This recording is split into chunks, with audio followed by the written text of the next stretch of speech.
Welcome, welcome, welcome. My name is Mikkel Thorpe, and this is the Expat Money Show. Today's guest is the CEO of Midtown Stays, a short-term rental accommodation company which has successfully accommodated over 15,000 guests with excellent reviews from all over the world. He has traveled extensively throughout the world, visiting more than 70 countries and stayed in hundreds of different short-term rental accommodations. Please welcome to the show, Tim Hubbard. Tim, how are you? I'm doing excellent. Thanks for having me, Mikkel. Nice to be here. My pleasure. I'm really glad to have you here. You know, we were talking before the interview, and we actually know a lot of similar people, and we've had friends of yours and friends of mine on the show before. So I'm really excited about today's conversation. Why don't we start off by taking a minute and kind of tell me about your backstory? How did you get into short-term rentals? Where did you find your love of travel? I want to hear it all. Mm-hmm.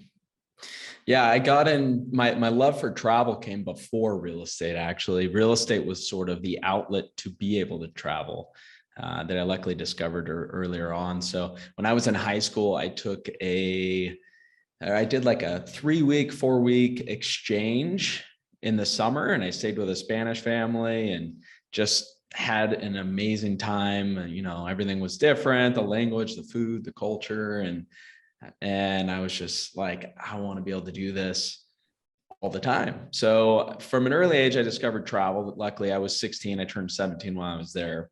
And out of high school, I had a friend's uncle who was pretty heavy in real estate. And I saw the sort of lifestyle he was living and how a lot of it was passive.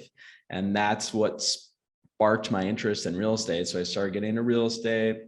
Went to college. After college, I was working for a sales job, but I also started working as a commercial broker at the same time. So, and just with investors. This was in Northern California when I used to live there. And so we worked with investors looking to buy mainly apartment buildings, but we also did shopping centers and land and warehouse and pretty much all types of real estate. So it was really, really good experience. I had started my own investing by that point. So I had some long-term rentals. And I had also been traveling up until that point. So whenever I got a chance, I was going somewhere and staying in short-term rentals. And then one day it just kind of clicked. I'm like, gosh, I should try turning one of my long-term rentals into a short-term rental. And so I did that.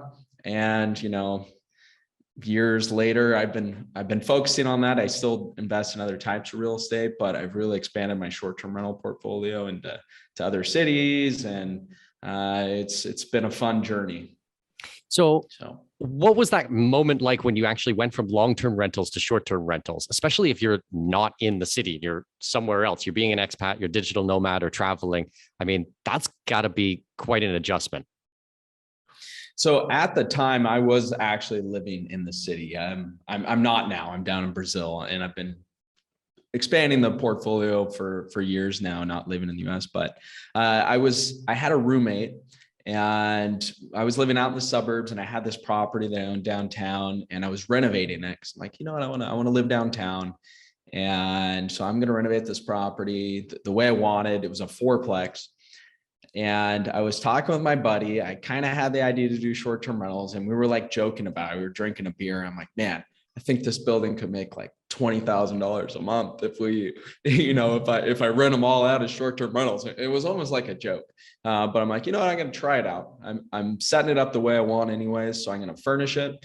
If no one rents it, then I'm going to move in there anyways. So I put it up, and it's been booked. I still own that property today, and it does make like nearly $20,000 a month from the 4 units. So that was the first one that I did, and that really helped me expand my portfolio, or it created way more net income. So maybe 6 or 7 years ago, I started looking at other markets outside of California where I was living at the time. And so I've expanded into a lot in Tennessee and then some in Oklahoma. But I also moved out of the US about 6 years ago, initially to Colombia. Now I spend about half the year in Colombia and half in Brazil. Okay. So do you own any short-term rentals in the new countries that you've been living in, or in any of the countries that you've been traveling in, or you've just kept everything in the US? So I focus on the US. I do own a property in Colombia, and I do own a property here in Brazil, but they're kind of my personal residences. You know, I haven't rented them out. I know that they would make really good short-term rentals, and I have a lot of friends that have short-term rentals in the same area, but those have kind of reserved just for me for So now. are you keeping them for yourselves just so that you can have a place to put your stuff and then you don't want people in your personal space, or you're not sure if it's going to make money, or you're not sure about the differences in the market, or why did you make that decision? Yeah, no, I have got it set up like exactly the way I like to live. Basically, I've got an office in each one, and it's in a good location where I can walk to restaurants and stuff like that. And I guess I just have my personal things in there. So if I end up not spending time in either of these properties, I know they will make really good short-term rentals. So that was part of the initial decision. It was also to diversify outside of the dollar, to get some property and stuff, and for the residencies. So kind of plan Bs. Well, we're a big fan of Plan B at this show, that's for sure. How have you found with the inflation? I mean, I spent a lot of time in Colombia. I've spent a lot of time in Brazil. We've seen both of the hiai and the peso, the Colombian peso. Yeah, it's the Colombian peso, get devalued over the last few years. Has the real estate kept up with that? So when I purchased in Medellin in Colombia, that was in 2018. And that was at a point where the exchange was almost at like a historical high. So I was like, yeah, I'm going to take advantage of the strong dollar and get in. But since then, it's gone up like another 20% or something like that, maybe more actually. So, but the value of the property's also gone up. So maybe it's a wash there. When I exchanged my funds here, where in Brazil, I kind of nailed it. It was like their historic high too, between the US and the real, Brazilian real. I think it was hitting like 5.8, and now it's at like 4.7. So I've made, 20% or whatever, if you look at it that way here, but who knows, those things are changing all the time, right? Well, it's pretty complex. And I think that a lot of people kind of miss the point on how the inflation works. It's like, yes, you can buy property overseas, or you can transfer your money overseas. And yeah, if you're going to hold it in local currency, yeah, you have a big chance of massive, massive swings. If you put it into commercial or residential properties, chances are it's going to keep up with inflation. As long as you're going to be able to have a longer time horizon and hold it, you should be okay. I mean, that's no guarantee, but at least it's a tangible asset that's going to hold its value if you bought smart on the front end and you bought it in a location that people are still going to want to go to.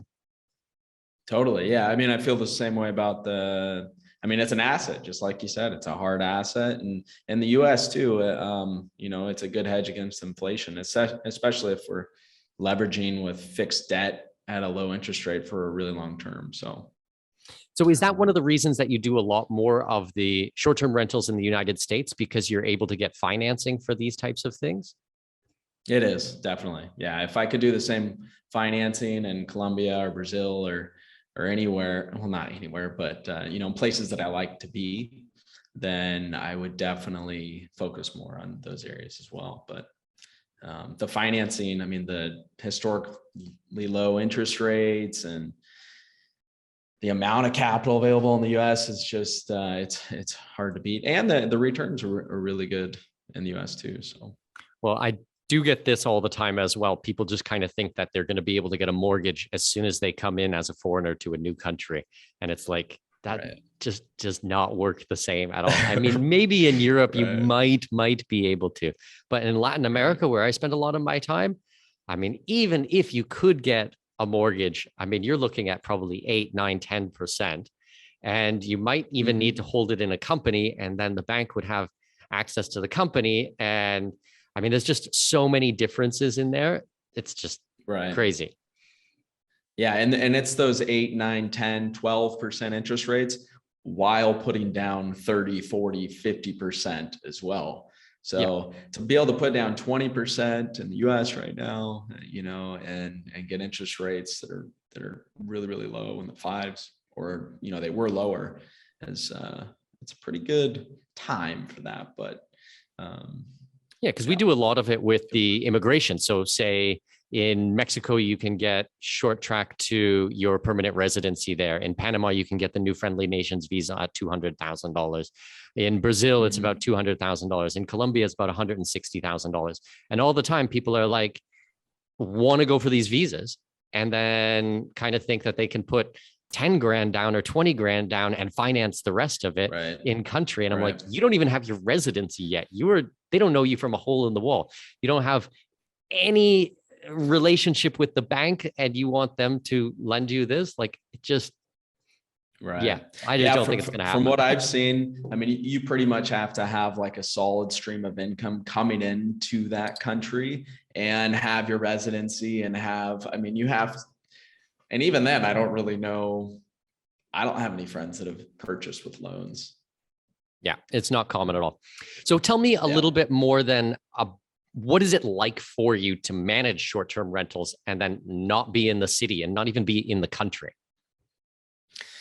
Yeah, so there's so many tools available now, you know, and every day there's more tools. So software programs, I use a ton of software programs and systems. There's two pieces to managing a short-term rental in terms of the team structure. Like we have all these things that we can do virtually, which is all the messaging. We can facilitate the check-ins and schedule the cleanings and do all that. But we have to have people on the ground, and those are our housekeepers and our maintenance. You don't necessarily need a manager on the ground. So you can manage everything remotely, but you still have to have that piece on the ground. So for me, it was just, you know, I've got a great team that I work with that's on the ground. And then I also have a great team that I work with virtually. Most of my receptionists and a lot of my team is out of the Philippines. So all the virtual team for the most part. Yeah, if you use software like Upwork or those types of places that can do payroll for you, I mean, that simplifies things completely. I have a team of 8 people who work for me, and they're all virtual and they're all considered freelancers. It just helps with the payroll, with the taxes, with 101 different things. Mm-hmm. Yeah, no, it's, man, I love both sides of my team, you know, on the ground and virtually, but they help with literally everything. And so managing the short-term rentals, I mean, we use a property management software just like someone investing in long-term rentals could use, but it's specifically designed for short-term rentals. So it allows us to integrate multiple calendars. You know, I rent my properties on Airbnb and VRBO and HomeAway, and I've tried other sites. I also have my own direct booking website. So this software integrates all of those things. But then on top of that, we've got digital guidebooks that go out to our guests so they can pull them up on their phone. That's another piece of software. We have dynamic pricing. So the prices change every single day on every property based on demand in the area, and seasonality, and day of the week. So there's just lots of software. And of course, you know, I think the start to all this remote management was probably just the digital lock, you know, which has been around for a long time now. And that made it so we didn't have to pass keys, and we could still give easy access to the guests and even maintenance people that need to come. So we take advantage of pretty much any techie software that we can. All right. But you've been doing this for a long time. Think back, or not even think back to when you started, because I guess a lot of the technology did not exist. But let's say that you had someone, you were going to help them set up their own portfolio today. What would be the software, or what would be the first steps that they would want to do, you know, to help them scale in a good and responsible way, things that are not going to get too complicated? Because I think, you know, with any type of business, you start building the different systems and the different processes and the different software, but it has to be a gradual process. So what would that look like? Yeah, I think it's great for someone starting out to manage the messages themselves for, you know, it doesn't have to be a long time, maybe just a month or a few months, you know, handle some reservations so that they know kind of how it works. And also what their guests are looking for. So I did that when I first started. Of course, I'd also seen the other side a lot because I was staying in tons and tons of short-term rentals all over the place.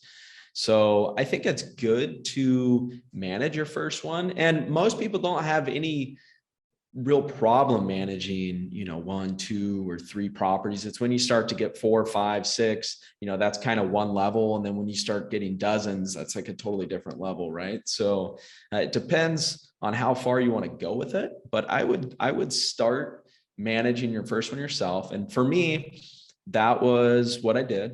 And very quickly after, I discovered some software. So they had great software available back then too. It just wasn't quite as advanced as it is now, and there's so many more options. But I discovered some software that helped with the property management, and it also had a receptionist service tacked onto it. So I was able to pay a percentage of my income to this company, and they handled all the guest messages. So that becomes the biggest piece that most people, I think, get deterred by or intimidated by. They're like, man, I've got a few units now, and I'm getting a message on Friday night when I'm out at dinner. I don't want to do that. So outsourcing your messaging first, I think, is one of the best things you can do to make sure you don't get intimidated to the point where you don't want to keep growing and adding properties and stuff. And so there's quite a few services available like that now, or you can hire your own virtual receptionist. That's what I've done. Or you can hire a manager. The cool thing about a lot of short-term rentals is if you find the right properties and you set it up right. I like to get properties that used to be long-term rentals. So most properties I acquire have long-term tenants in it, and I convert it over. And I try to get a property that's going to have at least 3 times the short-term rent as it does a long-term rent. But that leaves a lot of margin to hire a manager if you just didn't want to do anything, so you could hire a professional manager. So you might want to have it's almost like a Zen desk for short-term rentals then, I assume. Yeah, most of the communication for short-term rentals is through messaging. So you're not going to get a ton of phone calls. Really, the main time someone's going to call is if they've showed up to your property and they can't get in. And that's easy to make sure that doesn't happen. Right. But sometimes it does, or they're not working the lock right or something. That's when you're going to get a phone call. But aside from that, most people aren't going to call and say, hey, what's your favorite restaurant? Or those are all things that you can send out messages or guidebooks. So there's not a ton of verbal communication. Okay. Interesting. So then you mentioned that you like to take long-term rentals, purchase them, and turn them into short-term rentals. So walk us through this process. What would you be looking for if you were looking at a new property to put in your portfolio?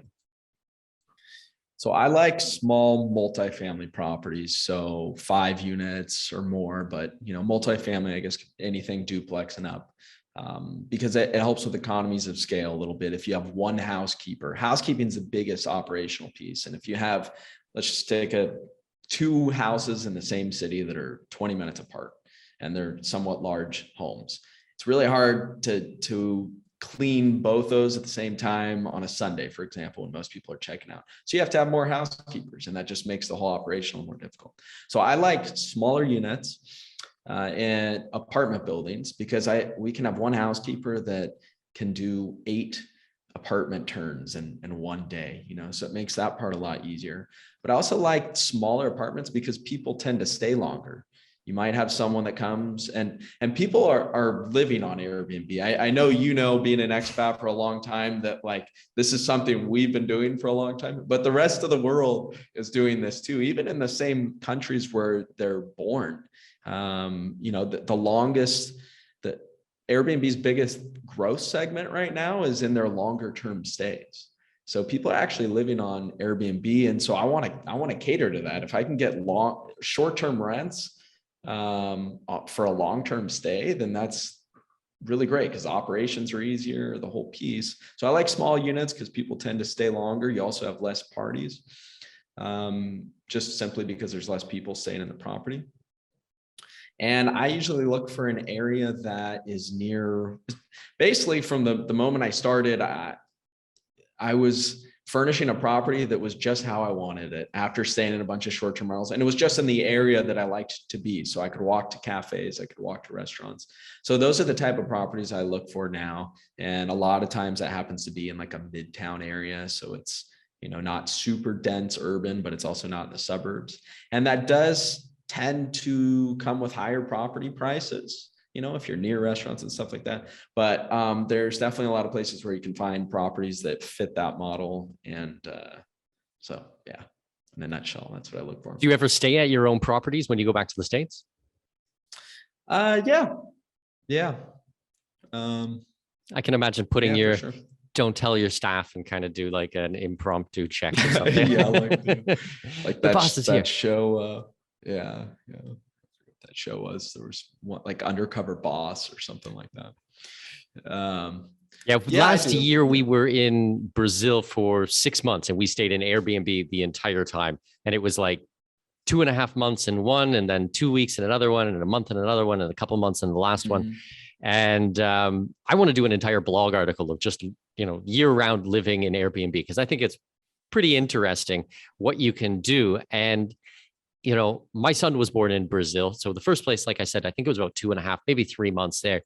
And when we would come home and we would go grocery shopping or anything like that, and we opened the door, I felt like I was at home. Like, it wasn't my stuff on the walls. It wasn't my furniture. I didn't furnish it, but it felt like home. And I didn't expect to feel that. Like, I've been using Airbnb for years and years and years, but a week here, a couple days there, but never like months on end.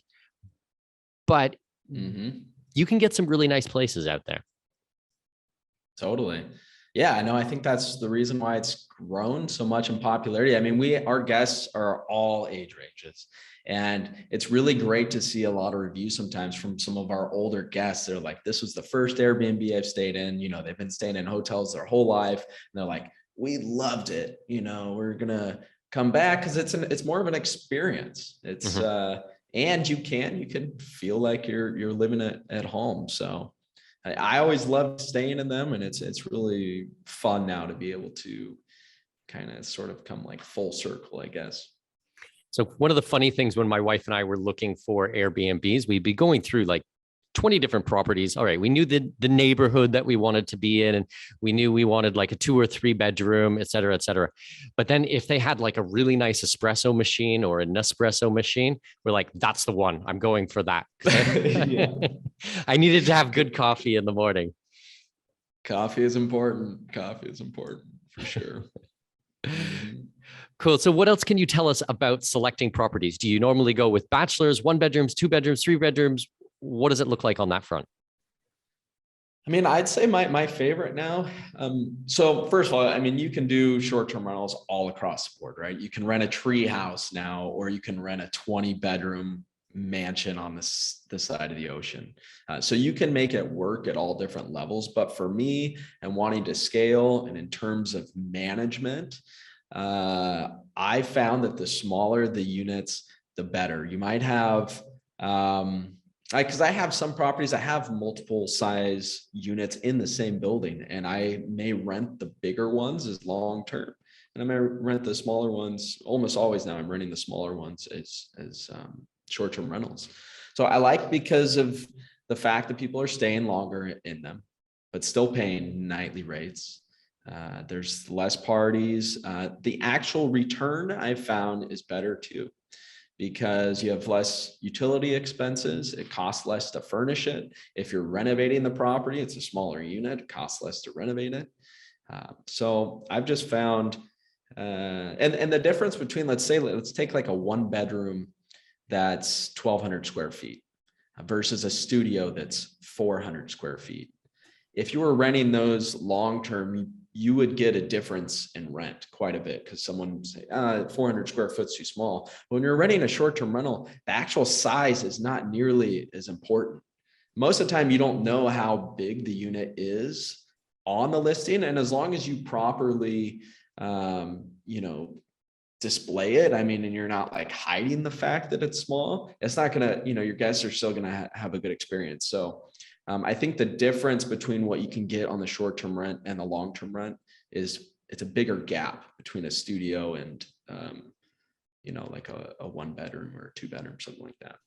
Well, I've seen with a lot of the short-term rentals that we've stayed in, or the Airbnbs we've stayed in around the world, that with the really small units, it's too small for my wife and I, or even if it's my wife and me and my kids, that is really too small. So even if it's just the pair of us going somewhere, then we always get a 2-bedroom or a 3-bedroom, and we use one of the bedrooms as a closet because we're traveling with 3 or 4 pieces of luggage and we need to put our stuff out. I mean, I know at some of the places there was nowhere to hang up any clothes. There's no closets or anything like that. So we found having the extra bedroom was worthwhile just so that we didn't feel like we were on top of each other in these smaller places. Yeah, I hear you. I think, I've catered a lot to business travel, and a lot of times they're traveling by themselves. So there is no significant other. And I know that has changed quite a lot because more of the world is working remotely than they ever have. But the cool thing is we can work remotely somewhere for like a month now. So if someone wants to check out a new city, they can leave the West Coast and go to the East Coast and stay in an Airbnb for a month. So I still like to cater to that type of traveler. Not all my units are really small, but I have found that the returns are better on those smaller units for the properties that I've been investing in. I think with my case, I do business travel, but because I'm not tied to one location, I bring my family with me, and then, I can still continue to work, but my wife can go shopping or take the kids to the park or something like that. And I've got the Airbnb to myself for that day and can record some content or do my client meetings. And, it becomes everything is work and everything is travel. There's no clear defined lines anymore. And I think that this is a trend that's really going to continue as we see the remote work just blossoming over the last couple of years. Totally. Yeah, I always recommend, and all my properties have like a dedicated workspace. So sometimes that's not a full nother room, but at least it's a desk, and a desk chair and stuff like that. And we always display, our really fast Wi-Fi speeds. That's super important, right? So that's something someone's going to know right away. So yeah, having a workspace. If you have a short-term rental and it doesn't have a workspace right now, just put one in. Yeah, absolutely. Workspace and that espresso machine. I'm telling you, these are the types of things. Machine. Can't forget that. Yeah. These are literally the things that I'm looking at. I'm like, okay, bed, shower, yeah, whatever. That's all to be expected. Yeah. As long as it's clean and it's safe, then fine. I don't really care what it looks like. But I'm so focused on practicalities that and I will absolutely pay more for those types of things. I just say that because if someone's listening to this episode and they're like, I think that I should set one of these up for myself. Well, it's like, what do people actually care about these days? Yeah, that changes depending on where you're at. So if you have a property that's on the ocean and it's historically been a very vacation friendly place, then you're going to want to set it up for a family vacation versus a property that's in the areas where I like to be, like that sort of urban area that's not known for having the same family visit every week, every year, So you really got to know what type of guest you think is going to stay in your short-term rental. And then that's going to help you design it and furnish it and set up your kind of parameters around it. So do you spend a bit of time in advance kind of thinking this through or writing it out? Like, who is your attractive character? Who is it that you want this property to speak to? Like if, you made up a fictitious person, Bob, and Bob saw this property, this would be absolutely the place that he would want to stay. Do you do anything like that? Or maybe at this point, you just kind of already know how it should all work? Yeah, I'm adding properties in the cities where I already am, but it's funny because that person I was designing it for was me when I first started. I mean, that was me. I had that property downtown. I'm like, this is how I want it designed. This is how I want it furnished. It's right next to this cafe. I was designing it for me, and I'm a millennial, and we're millennials value experiences a lot of times over like material things. I mean, if you want to generalize us, and we live in a much more mobile world than our parents did. And so I designed that for me. And I just lucked out that I happened to be in the biggest demographic in the US, so that happened to work for a lot of other people as well. And that's still my primary avatar, we call them, our guest avatar. Yeah, that's Yeah, I think that these types of things are important. And with you, it worked out. And I'm also a millennial. I'm born in 83. So technically, I'm a millennial. I don't know if that is excellent advice for everybody, because I can imagine some people might have really unique tastes and really um, different things that are super, super niche. And I think that niching down in certain aspects can be great, but in something like this, maybe you'd need to really think things through on, who are you trying to attract? Like you've mentioned twice in the episode that it cuts down on partying, you having long-term rentals. So that's clearly something that you don't want. And I can think of 1,001 reasons why you would not want to have that. But maybe if you are huge into partying and drinking and going crazy and disco, then maybe you might think, hey, this is what I want to build for my Airbnb. And I should have a bar in there and I should have all these types of things. Well, then when you attract those type of people, is that who you want to be serving? Is that the type of clients? Do you want to be dealing with insurance claims? Do you want to be dealing with noise complaints from the neighbors or police coming at 2:00 in the morning because someone's dropped a bottle off of the balcony? Or I don't know. I mean, there's just so many things. So you really have to think this through on what type of person you want to attract. Does that make sense? Yeah.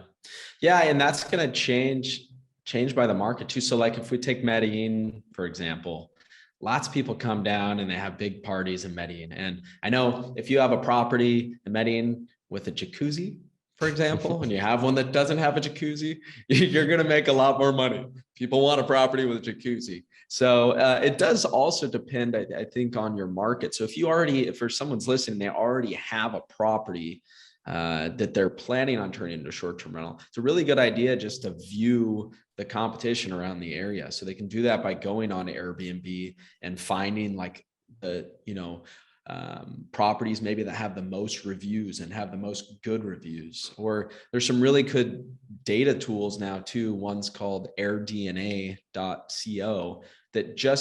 that's what they do. They pull stats for the short-term rental industry and they provide information to some of the world's biggest real estate companies now. So they have like really good data. And you can go on there, you can find the best ranked properties or the highest earning properties versus the worst performing properties. So that would be really good if you have a property already and you're considering it, because that would give you a good idea of how you probably would want to furnish it too. If you look at all the top performing properties in that area and they are not set up for a millennial that's got a workspace or anything like that, and maybe they're totally different design or whatever it is, they all have pools, then if you're just going for the investment, you're probably going to want to follow the best performing units. Yeah, that makes a lot of sense. Definitely. And I can also see, like, I live in a huge apartment in Panama. It's 4,700 square feet. It's 2 stories. This would probably make the worst Airbnb ever. Like, you saying like really small units. So that's, I think, another one of those things that you have to watch on what you would want to purchase for making investment opposed to what you might want to live in yourself. I mean, like you said, if you can make 3 times as much doing short-term rentals as long-term rentals, and that fits in this 400 square foot type of property, well, then absolutely that makes sense. So a lot to think about and to kind of analyze, I suppose, before you jump in. There's also a risk factor behind all this too. Another reason why I like these multifamily properties and that I acquire them with long-term rentals is that I know if something changes in the market, the laws change, or it just gets crazy oversaturated, I can go back and rent these properties as a long-term rental and I still have a good investment. So it's like my ultimate backup plan. Now, if you're in a city that already has regulations set up, that helps protect you a lot. If you can get a permit, it's legal. That's a big way to, eliminate risk versus going into a market that doesn't have any rules set up yet. The other thing is a lot of cities they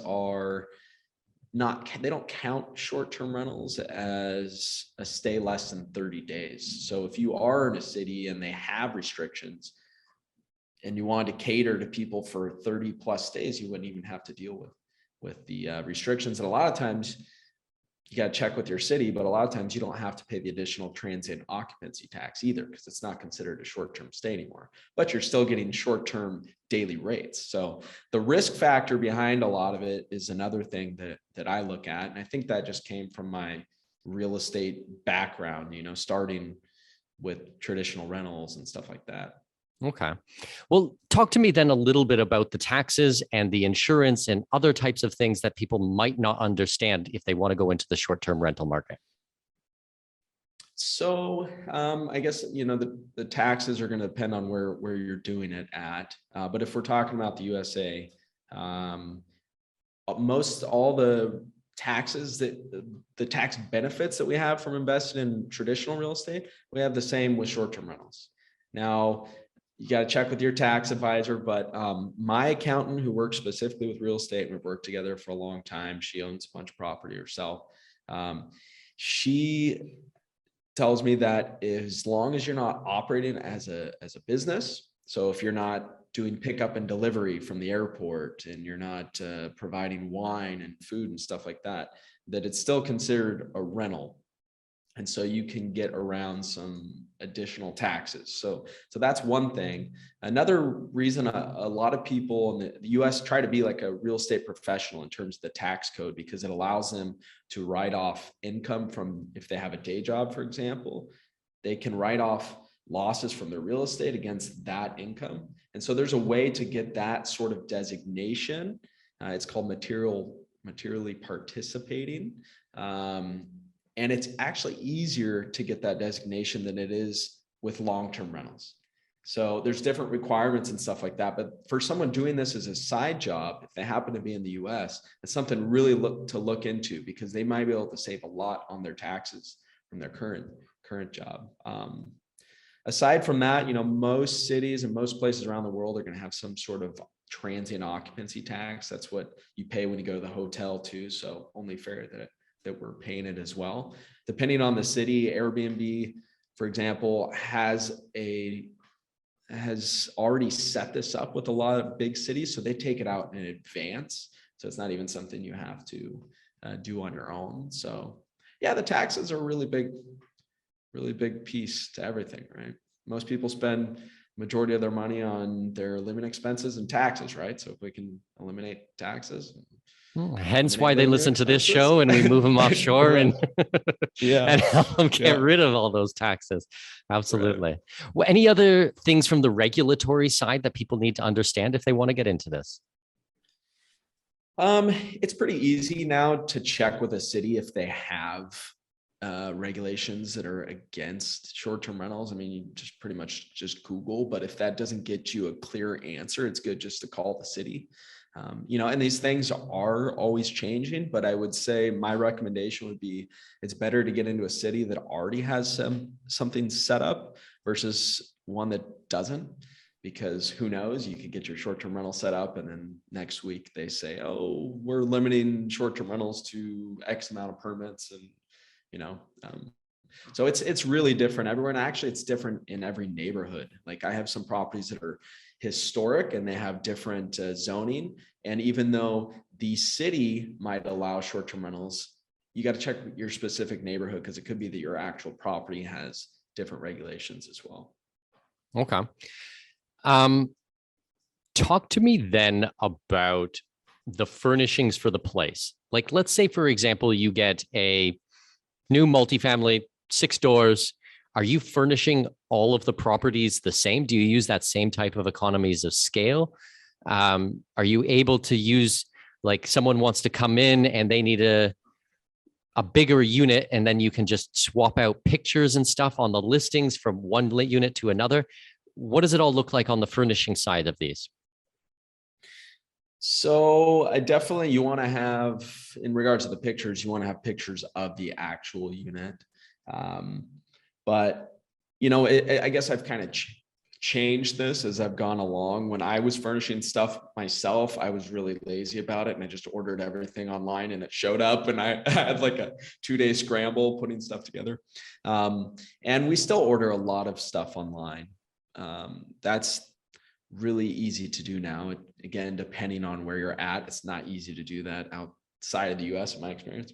But I like to have, if you're buying everything new, and furniture is also one of those things where, you could spend $20,000 on a couch, or you could spend $1,000 on a couch, right? So the budget for furniture really varies. And if someone has the time, they can go on places like Facebook Marketplace and things like that and get secondhand furniture and really save a lot of money. So the price totally ranges. But if you buy everything brand new and you have it shipped there, I was furnishing studios. Of course, with inflation, everything's gone up quite a lot, and also shipping time. So that's something you got to take a look at too. You don't want to get your place all set up and then realize that your couch isn't going to arrive for 3 months.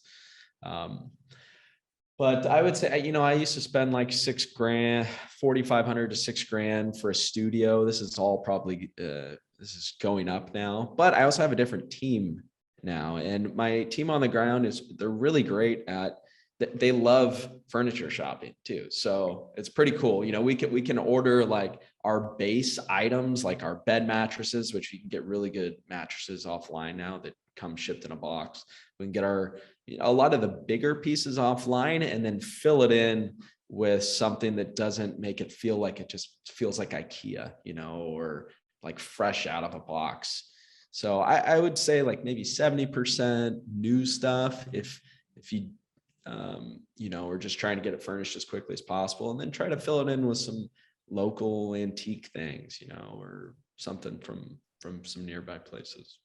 Something with a little bit of soul to it, opposed to everything straight offline and shiny, and the price tag still hanging from it. And right, everyone has the same IKEA picture. So if you've got the red phone booth in London on your wall, it's like, people have seen that a dozen times. So just add a little bit of character to it. People have experimented. There's just so many ways to do short-term rentals, but places that are designed, like styled, like I have a lot of properties in Memphis, and a lot of people go there to see Elvis's house. And so we did one unit with a lot of Elvis flair, and we had a different type of guest that went. They were older, they traveled with families. So you can kind of design it to attract the type of guests that you want. Another reason I guess I like investing in these urban areas and bigger cities is I've chosen cities that are growing. So the population's growing, the employment's growing, and that all helps the demand equation. People moving to town. So my furniture setup isn't going to be as crucial as it would be in someone in another city that doesn't have a growing population, because they have less demand. So the demand is a big thing. That makes sense. Do you ever use an interior designer, or do you design everything yourself for the layout and the look? Or do you go through, I don't know, magazines or something and rip out pictures? Like, what is that process? Yeah, when I first started, so when I left out of California, I had furnished 4 units, and I did those myself. And I actually realized that I really like interior design. I never thought I would, getting into real estate, but it really does shape the way that we live. And if we add a plant in a room, it gives a different vibe to the room, and it's going to give a different vibe to your guests too. So I really kind of enjoyed the furniture and interior design. And so I researched a lot, apps like Houzz, Houzz is awesome. There's tons of good YouTube channels, read a lot of interior design books, and experimented. So when I left California, I got this 8-unit building, and I turned them all into short-term rentals. And it was a large renovation, and I did them all pretty different. My personal favorite, I like a modern design. And one of the units in this building I did modern. This is an historic building that's like over 100 years old. So it's kind of cool. Like the outside's historic, and then it has a totally modern inside. And that one did really well. But at the same time, I had historic units in that same building that did really well. So I think for me, that was just a demand thing. And then I sort of realized that, and now we're just meeting the demand. But our units do look nice. I mean, our team does a great job. Yeah, I went on your website and looked through some of the photos. The places look gorgeous. There's no question about it. Oh, thanks. So tell me, any stories you have? Do you have any horror stories or guests that came to stay that were just absolute nightmares? I want to hear some of the dirt, some of the negatives of being in this industry. So, of course, yeah, we've accommodated over, I think, 20,000 guests now, so a lot, and we've had a lot of things happen. We've learned a lot, and a lot of things that I know now would have probably prevented things in the past. But I can give you the most recent one. This one, actually, very recent. This first time it happened, but one of the guests was smelling something in a unit, and we have housekeepers go in, they professionally clean, and couldn't find where the smell was coming from. And it happened with 2 short-term guests. So, and the smell's getting worse, right? And our housekeeper, the last time she was in there, she cleaned it all. You know, we're checking around, checked like in the attic, we're thinking it's a rodent, right? Something's smelling and it's getting worse and we don't know where it is. So we checked everywhere you would think to check. Somehow a raccoon got in the inside of a wall. We're talking like a sizable raccoon, right? We had the I know where this is going. Cut the wall open, and it was like there was a body inside. This is very recent. A raccoon body. A raccoon body. Okay, just to be clear. Yeah, a raccoon body. Wasn't a we've had someone try to commit suicide in a unit. Brutal.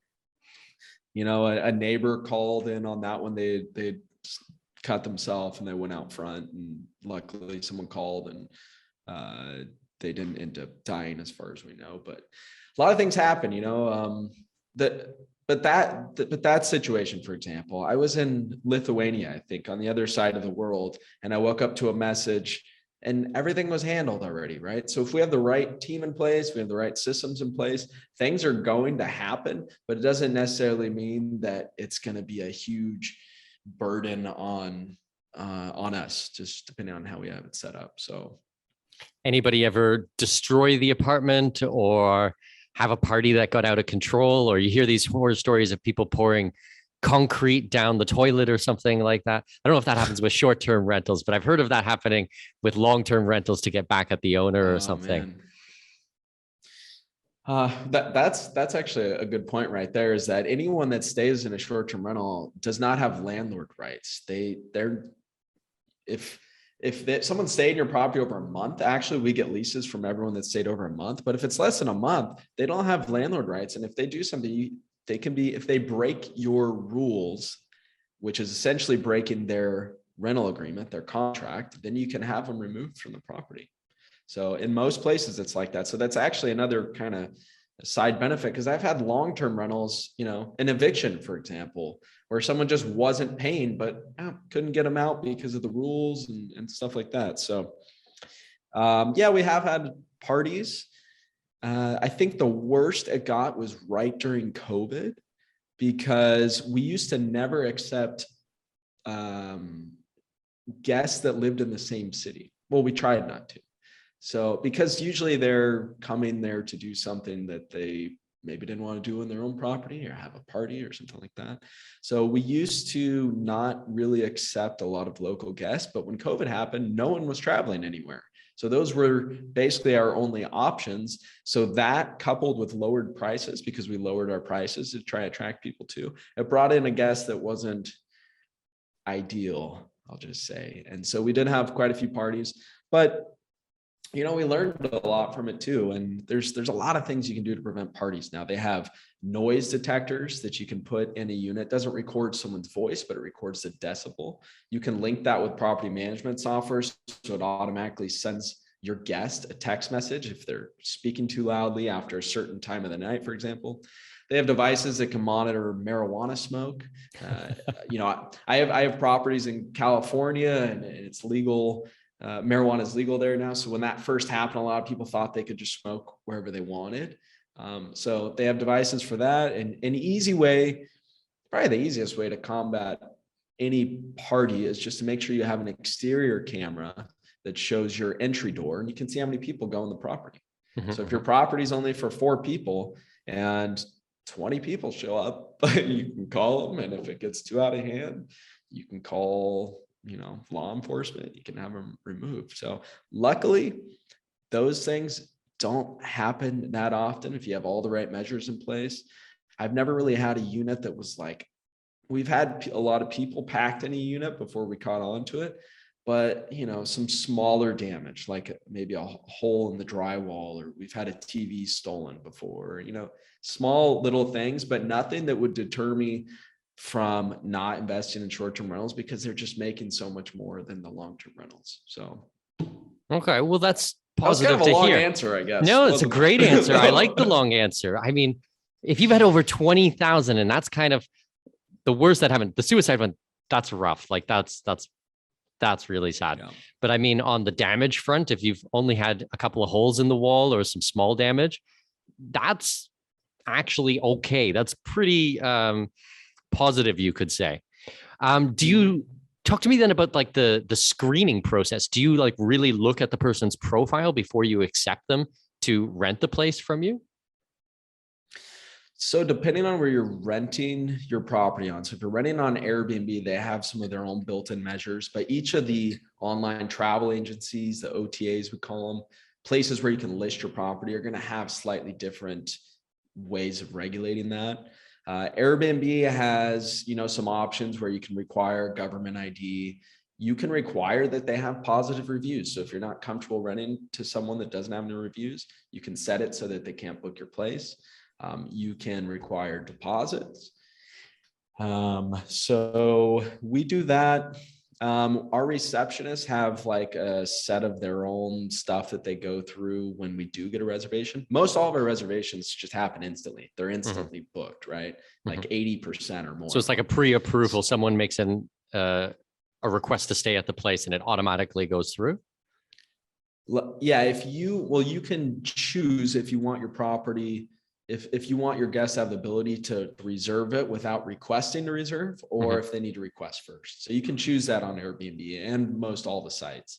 So if you have a property you're somewhat concerned with, or maybe it's like a giant vacation home and it needs to be planned out, then you might want to consider having every guest request first. And then you can ask them, why are you coming to town?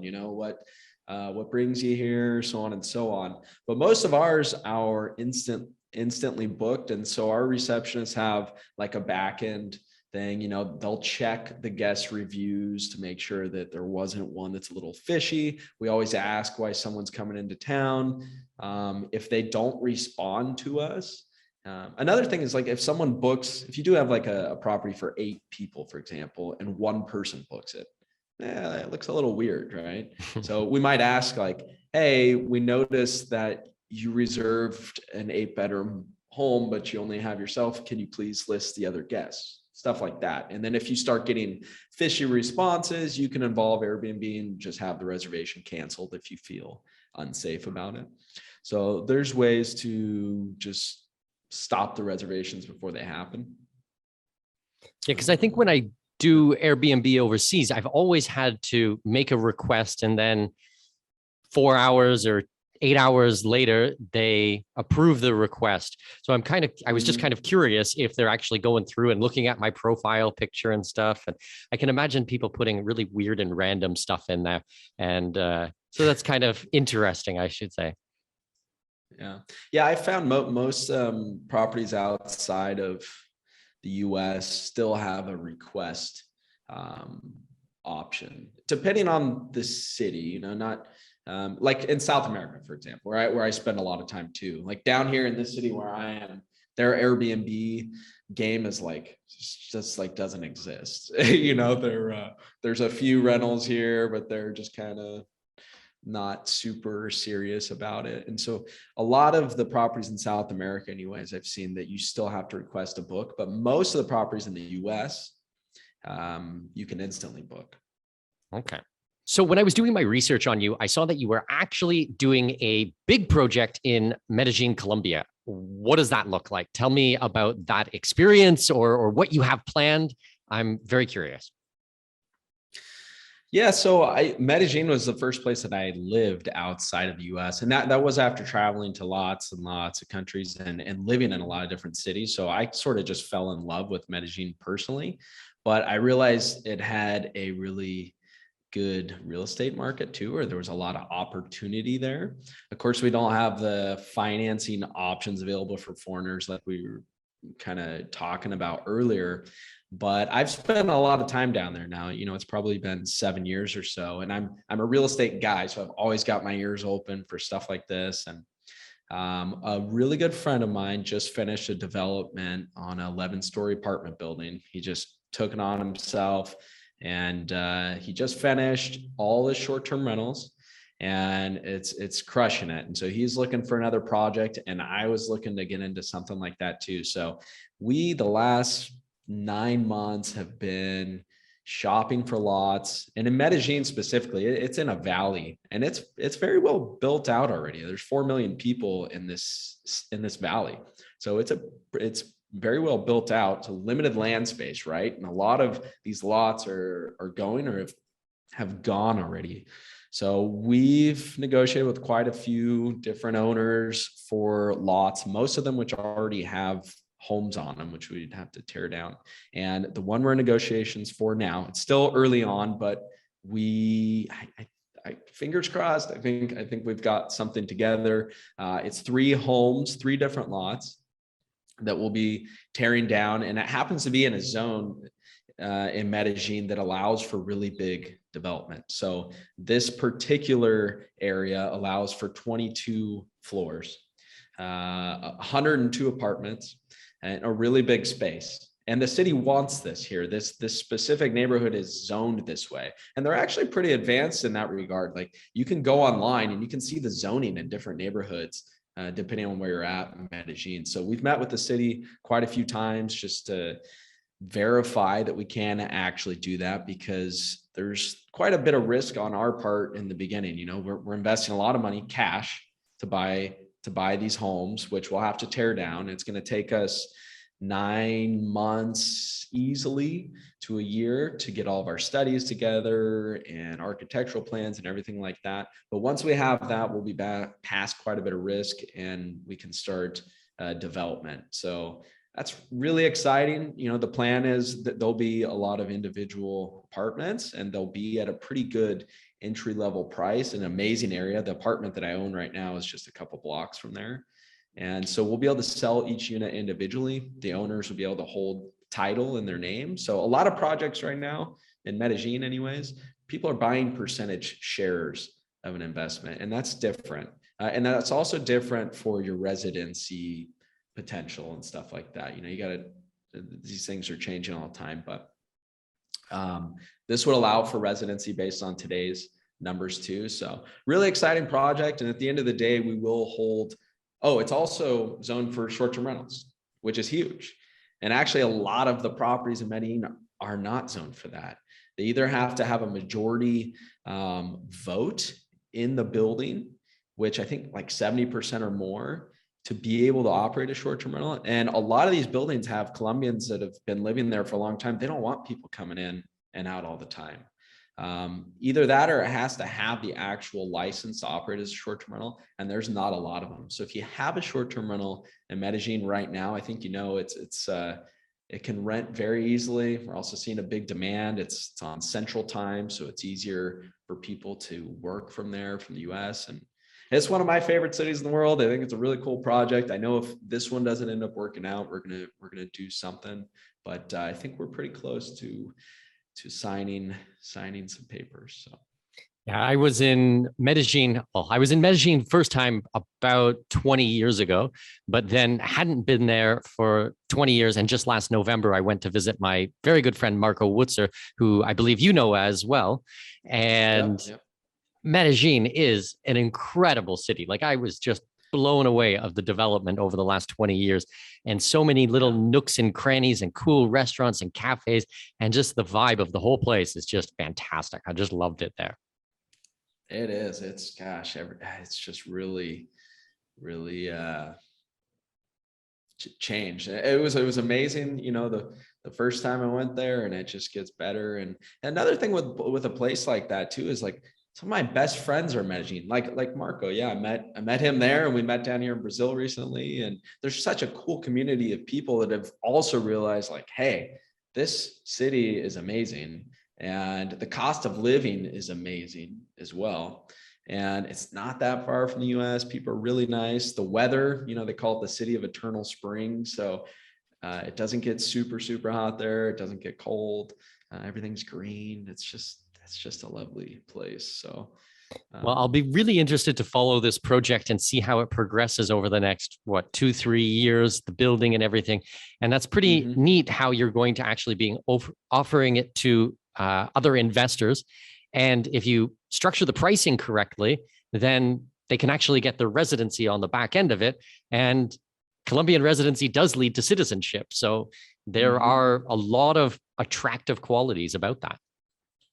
Totally. Yeah. My apartment that I have several blocks away. Yeah, that was one of the main reasons I made sure that I was above that price level to be able to get mine. And so it's really nice to have a visa or residency to go to your property, not have to worry. You don't have to get a return flight when you go visit, that they might ask you for at the airport. I think Colombia's really got a lot going for it. Brilliant. It's a cool place. I love it. Tim, thank you so much for today's conversation. If my listeners want to get a hold of you, if they want to reach out to you, where can we send them?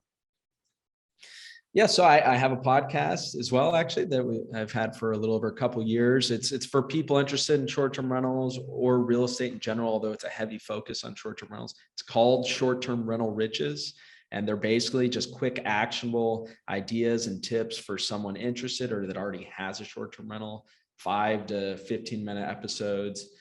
So they can find me there, or we've got a lot of resources at restmethods.com. The software I use and a guide on what I look for in properties and stuff like that people can access for free too. So brilliant. I love it.